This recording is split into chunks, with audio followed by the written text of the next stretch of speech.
Bonjour, j'ai la grande joie de vous présenter plusieurs extraits de ce livre de Marc Brazzi, 365 jours de guérison.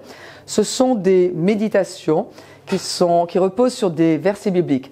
Moi, je vous encourage à vous asseoir avec moi, faire une pause un petit peu dans la journée et méditer ensemble sur des vérités qui vont vous encourager et qui procureront même la guérison dans votre corps, qui vous apporteront la paix.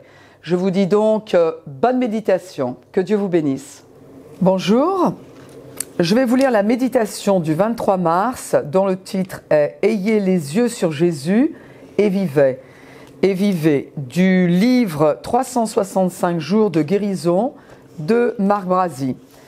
Le chapitre 21 de Nombre, versets 8 et 9. Et le Seigneur lui dit « Fais faire un serpent brûlant et fixe-le à une hampe. Quiconque aura été mordu et le regardera aura la vie sauve. » Moïse fit un serpent d'airain et le fixa à une hampe. Et lorsqu'un serpent mordait un homme, celui-ci regardait le serpent d'airain et il avait la vie sauve. Pourquoi l'Éternel a-t-il ordonné à Moïse de placer un serpent de bronze sur une perche, afin que celui qui regarderait le serpent vive? Parce que le serpent était un type de Jésus-Christ et que le bronze symbolisait le jugement. Une fois de plus, les Hébreux ont eu un aperçu de la rédemption. C'était là une image très éloquente de l'expiation des péchés. Mais en quoi le serpent a-t-il pu annoncer ce que ferait Jésus? Cette représentation semble équivoque, car depuis le Jardin d'Éden, le serpent a représenté le péché, alors que Jésus, lui, n'a jamais péché. Mais lorsque Jésus a été crucifié sur la croix, il est devenu péché pour nous. Et Dieu s'est détourné de son Fils. Sur la croix, il a porté les péchés et les maladies de toute l'humanité. Le jugement est tombé sur lui au lieu de tomber sur nous. En suspendant le serpent en bronze sur la perche, Moïse annonçait prophétiquement que Dieu serait cloué sur la croix pour l'expiation de tous les péchés de l'humanité. Ainsi, lorsque les enfants d'Israël ont vu ce que Jésus ferait dans le futur, ils ont été pardonnés et guéris.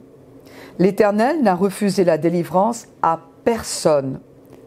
Le verset 8 dit « Celui qui regardait le serpent d'airain avait la vie sauve. » Aujourd'hui, lorsque vous regardez en arrière avec foi, vous voyez le pardon et la guérison dont Jésus a déjà payé le prix pour vous. Ayez les yeux sur Jésus et vivez. Je vous invite à faire la déclaration de foi qui suit. Vous pouvez répéter après moi. Mes yeux sont sur Jésus. Je reçois le pardon et la guérison aujourd'hui.